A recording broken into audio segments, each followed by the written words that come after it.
You've been on assignment for a week. How has it been? Observe and report, just like you ordered. It's surreal to be on the other side after all I've been through. Any signs of anything? Nothing yet. I'm not about to be caught snooping around the classified room while I'm still on probation, so I can't get what they have on us. Just earn their trust. That's all you can do now. It'll take a while, but in the end, they will let you in. I didn't know all these police officers were characters, though. Guess the tough, hard-boiled detective stereotype is still going strong. Our reports on Oda are that he doesn't let things slide, so be extra careful around him. Will do, though I can't imagine us getting along well. And Detective Castellanos. Anything you have to share on him? Seems drunk half the time, but at least he's considerate. Is he really the one people are concerned about? He seems almost harmless. He is known to get emotional. Just make sure to give him his space.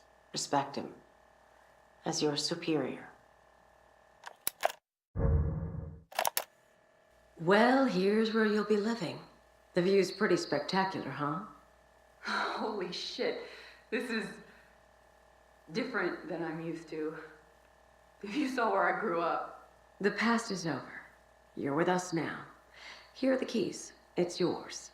You'll have to take care of your own food, clothing, and incidentals. But your bank account has more than enough to take care of that. So, that's it? What am I supposed to do?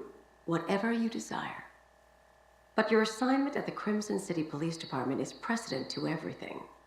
You are a police officer, and you must live as such, and act as such. I don't normally say this, but thank you. You shouldn't be thanking us.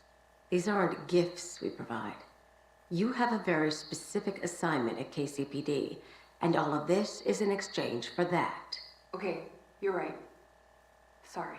Don't apologize. Just show us you can do your job. Please, roll up your sleeve. Whoa, now! That's a big syringe. Don't think you're putting that fucking thing in me. Miss Kidman, you agreed to this. Don't forget that. Nothing we're doing is malicious. It's only proper protocol. You know what's proper protocol? Telling the person getting the fucking shot where the hell she is and what's the fucking point. Ow! Damn it, that hurt! Hey guys, what the fuck?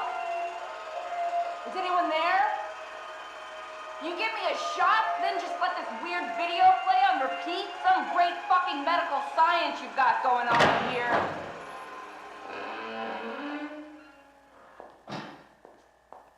About damn time. All right, can I go now? Not right now, Miss Kidman. How are you feeling? Any headaches? Nosebleeds, perhaps? What? No. But I do feel a little floaty. Almost like I'm underwater. That's consistent with the effects of the compound. We just have one last part of this test to partake in. Then you will be free to go. Sure. Go for it, I guess. Good. I will now ask you a series of questions. You will answer them while watching the images in front of you. You will not look away from the screen. Do you understand? Yes. Question number 1. Have you ever felt abandoned by the ones you trusted?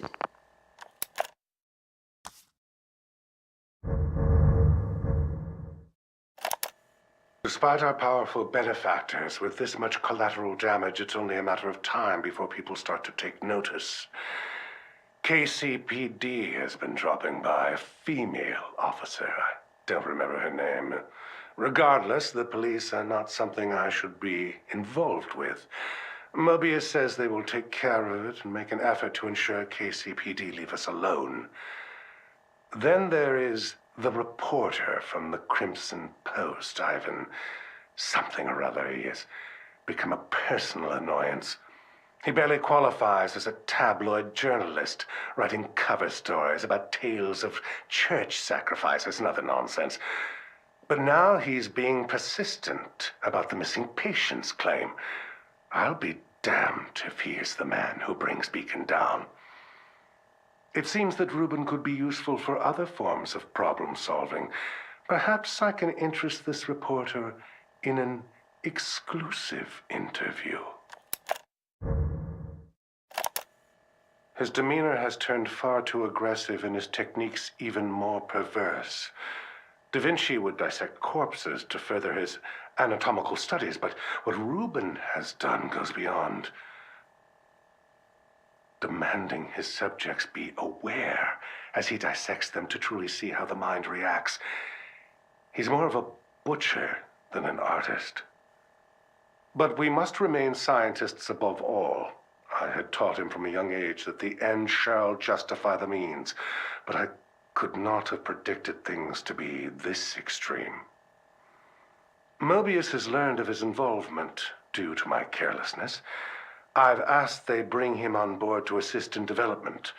Perhaps offering him better facilities and support will refocus him and stave off his gruesome proclivities. I saw what they have done to him, and I am appalled.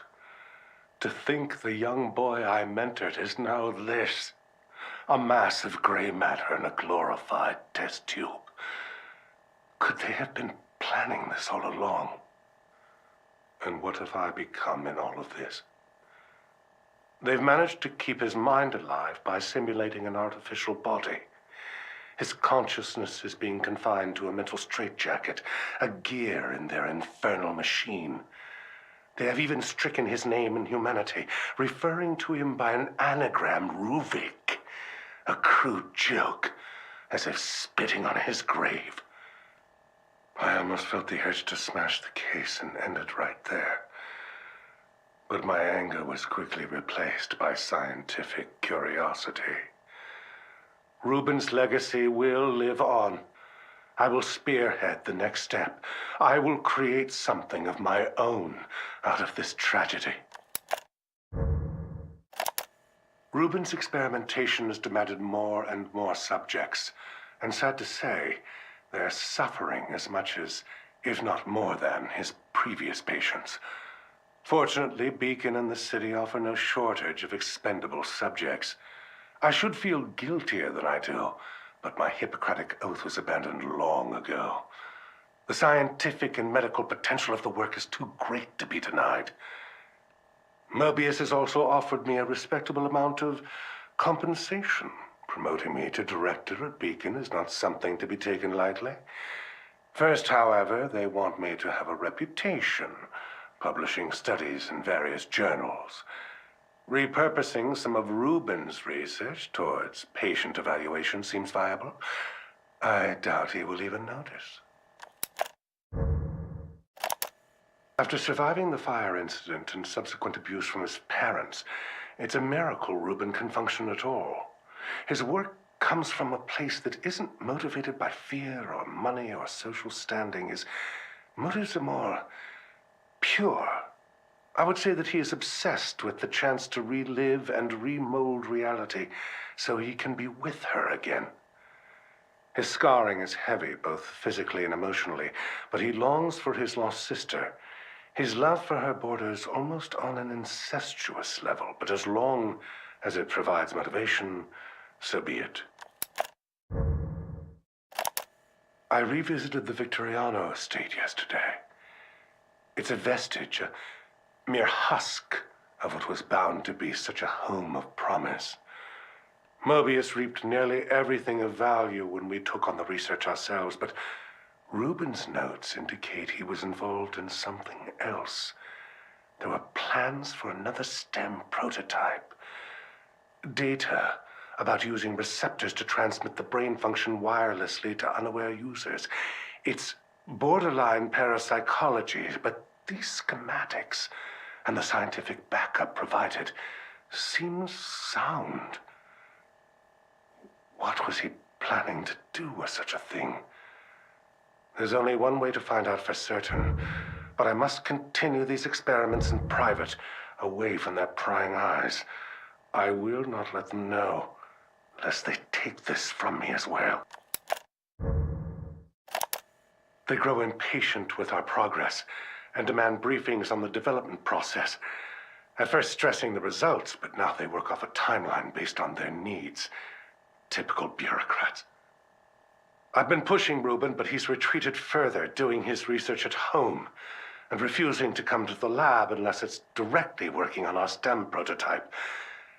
I'm feeling uneasy, and no doubt Mobius is looking on us with question. They're coming for me. I don't know how, but they know everything. They even know about Leslie. There's no use hiding this anymore. I'll enter the system, and my return will be proof that all of this was worth it. I can, of course, convince them that it wasn't for me. It was for their goals. There are just the final tweaks left. Once I finish, I will put Leslie in the stem with myself and activate it. The wireless signal should ring out in the near distance. I can't speak for those unfortunate to be around, but like I always said, the ends will justify the means. Finally, Mobius will see that I am one of their chosen ones. Ruben is but a ghost. I am their savior. Their plan is nothing without me.